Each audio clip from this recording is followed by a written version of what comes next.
नहमदुहु व नसल्ली अला रसूलिहिल करीम अम्मा बाद फ़अऊज़ु बिल्लाहि मिनश शैतानिर रजीम बिस्मिल्लाहिर रहमानिर रहीम अस्सलामु अलैकुम व रहमतुल्लाहि व बरकातुहू। क्या हाल है आप सबके? अल्लाह ताला आप सबको सेहत और ईमान के बेहतरीन हालतों में रखे, आमीन या रब्बुल आलमीन। रब्बि इश्रह ली सदरी व यस्सिर ली अमरी वहलुल उक़दतम मिन लिसानी यफ़क़हू क़ौली। रब्बि यस्सिर व ला तुअस्सिर व तम्मिम बिल खैर व बिका नस्तईन। अऊज़ु बिल्लाहि मिनश शैतानिर रजीम बिस्मिल्लाहिर रहमानिर रहीम। आज हम इंशाअल्लाह ताला देखेंगे किस्त नंबर 11। लास्ट किस्त में जो है हमने हज़रत अब्दुल्ला की शादी का जिक्र कर रहे थे, उसी को इंशाअल्लाह ताला जारी रखेंगे। हज़रत अब्दुल्ला की शादी के वक्त उम्र तकरीबन 17 या 22 वर्ष थी। अरब में दस्तूर था कि दुल्हा शादी के बाद 3 माह तक अपने ससुराल में रहाइश पजीर रहता है। चुनाचे हज़रत अब्दुल्ला भी 3 माह अपने ससुराल में मुकीम रहे। बाद अज़ा हज़रत आमिना को लेकर मक्का अपने घर वापस आ गए। इस्लाम से पहले दौर जहालत में बाकायदा निकाह का कोई आम रिवाज न था, सिर्फ खाल ही तबका अशरफिया में बाकायदा निकाह किया जाता, वरना आम तौर पर मर्द और जन के इज़्दिवाजी ताल्लुकात जना की ही सूरत थे। इस्लाम के बाद जिनके बाकायदा तरीके से निकाह हुए थे, इनकी शादी को जायज़ और सही समझा गया, और ऐसे जोड़ों के इस्लाम लाने के बाद इनके कब्ल इस्लाम निकाहों को शरीयत इस्लामी के मुताबिक दुरुस्त करार देते हुए आप सल्लल्लाहु अलैहि वसल्लम ने इनके दोबारा निकाह की ज़रूरत नहीं समझी थी। ऐसा ही एक सही और बाकायदा निकाह हज़रत अब्दुल्ला और हज़रत आमिना का हुआ। इसलिए आप सल्लल्लाहु अलैहि वसल्लम का फरमान मुबारक है कि मेरी विलादत बाकायदा निकाह से हुई, ना कि नाउज़ुबिल्लाह ज़ना या बदकारी से। पहले की एक साथ में जिक्र किया जा चुका है कि आप सल्लल्लाहु अलैहि वसल्लम के परदादा हज़रत हाशिम के दौर से कुरैश मक्का के तजारती काफ़िले ईरान और शाम और यमन और हिंद तक जाया करते थे, तो ऐसा ही एक तजारती काफ़िला लेकर हज़रत अब्दुल्ला भी शाम की तरफ गए। वहाँ से वापस मक्का की तरफ लौटते हुए रास्ते में यसरब यानी कि मदीना के करीब शदीद बीमार पड़ गए।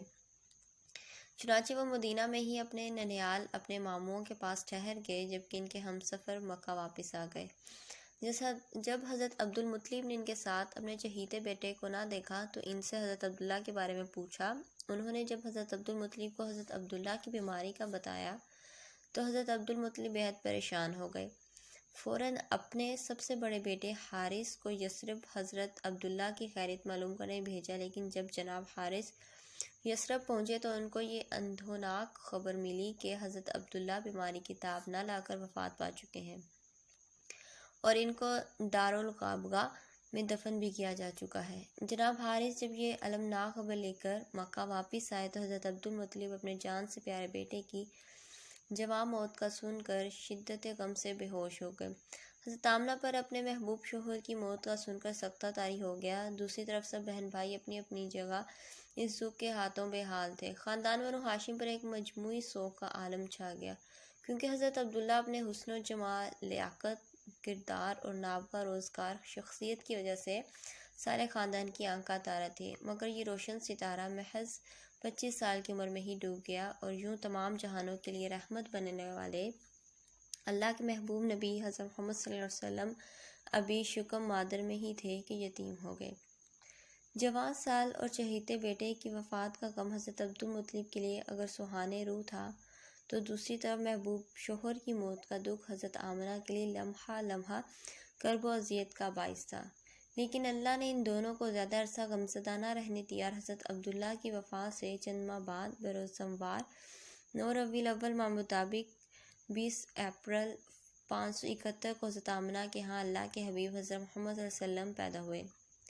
एक कनीज़ को फ़ौरन हज़रत अब्दुल मुत्तलिब की तरफ भेजा गया, जो खुशी के मारे दौड़ती हुई हज़रत अब्दुल मुत्तलिब के पास पहुँची, जो इस वक्त हरम शरीफ में मौजूद थे। इतनी बड़ी खुशखबरी को सुनकर हज़रत अब्दुल मुत्तलिब फ़ौरन घर पहुँचे और जब उन्होंने नन्हे हज़रत हजूर को देखा तो अपनी जगह खड़े के खड़े रह गए और फिर अपने जज्बात का इजहार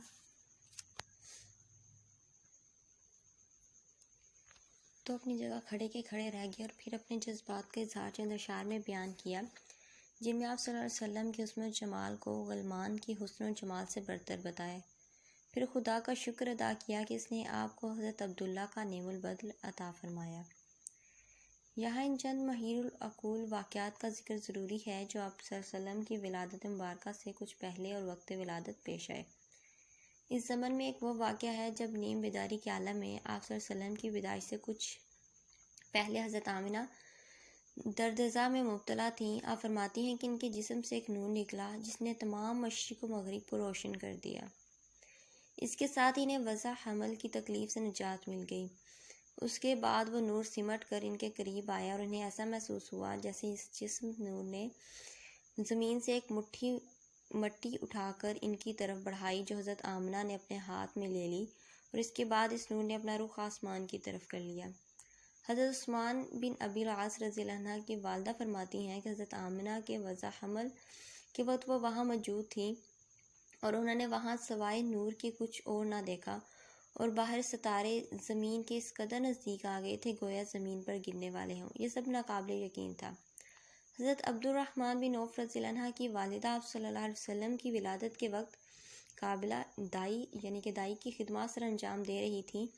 ان کا بیان ہے کہ جب حضور اکرم صلی اللہ علیہ وسلم اپنی والدہ کے بطن سے ان کے ہاتھ میں آئے تو نومولود کے جسم سے ایسا نور طلوع ہوا جس سے سارا حجرہ اور اس کے در و دیوار چمک اٹھے۔ اس زمن میں ایک یہودی کا واقعہ عجیب و غریب ہے۔ ہشام بن عروہ اپنے والد اور ام المؤمنین حضرت عائشہ صدیقہ طاہرہ رضی اللہ عنہا کے حوالے سے بیان کرتی ہیں کہ ایک یہودی مکہ میں رہ کر تجارت کرتا تھا۔ جس روز حضور اکرم صلی اللہ علیہ وسلم کی ولادت مبارکہ ہوئی، اس روز اس نے ایک مجلس میں قریش سے پوچھا، کیا تمہیں معلوم ہے کل رات تمہاری قوم میں ایک عظیم الشان بچہ پیدا ہوا ہے؟ وہ بولے، نہیں تو۔ دریافت کرنے پر معلوم ہوا کہ حضرت آمنہ بنت وہب کے بطن سے حضرت عبد المطلب کے بیٹے حضرت عبداللہ کے ہاں ایک بچہ پیدا ہوا ہے۔ اس یہودی نے قریش کے لوگوں سے کہا کہ تم مجھے وہاں اسے حضرت عبد المطلب کے گھر لے جایا گیا۔ وہاں پہ جب بچہ اسے گود میں تھمایا گیا تو بچے کا چہرہ روشن تھا۔ اس نے بچے کو دیکھا اور پھر اس کے دونوں شانوں کے درمیان ایک مہر پائی جسے دیکھ کے وہ حیران ہو گیا۔ وہ مہر دراصل ایک گھوڑے کے نشان کی طرح تھی اور وہ بالوں سے ڈھکی ہوئی تھی۔ وہ یہ دیکھ کر بے ہوش ہو گیا۔ جب اسے ہوش آیا تو سب نے اس کے بے ہوش ہونے کی وجہ پوچھی تو اس نے کہا کہ مبارک ہو، نبوت بنی اسرائیل سے تم لوگوں کو مل گئی ہے اور کل یہ خبر مشرق و مغرب ہر جگہ پھیل جائے گی۔ اللہم انی اسألک علما نافعا ورزقا طیبا وعملا متقبلا سبحانک اللہم وبحمدک نشہد ان لا الہ الا انت استغفرک ونتوب الیک۔ السلام علیکم ورحمۃ اللہ وبرکاتہ۔